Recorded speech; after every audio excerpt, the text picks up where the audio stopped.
नाज़िन कंडियारी में भी बरसात पई है, जंहिंजे नतीजे में रोडनि ते पाणी बीहजी वियो आहे। बिजली जो निज़ाम डामाडोल थी वियो आहे। वधीक तफ़सील ॿुधाए रहियो आहे अकील सुंदर।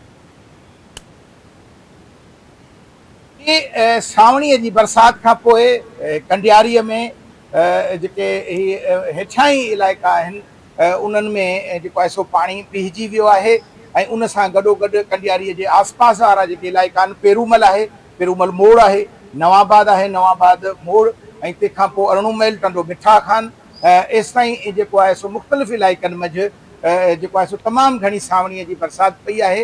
हिकु तरफ़ पाणीअ जी शदीद जेका किलत हुई, फसलनि खे जेको नुक़सानु पिए थियो, उहो हिन वञा लाभाइती जेका बरसाति जेका आहे सो तसवर कई पई थी वञे। इलाइक़े में सुराही आहे, अञा बि जेको आहे सो बरसाति जेको आहे सो मुसलसल वक़फ़े वक़फ़े सां सुबुह खां वठी जेका आहे सो जारी आहे ऐं ॿनियुनि में बि काफ़ी जेको आहे सो पाणी जिन फसलनि मंझि किलत हुई पाणीअ जी, उहा बि ख़तमु थी चुकी आहे ऐं बरसाति तमामु घणी पई आहे। तफ़सील ॾियण लाइ वॾी महिरबानी।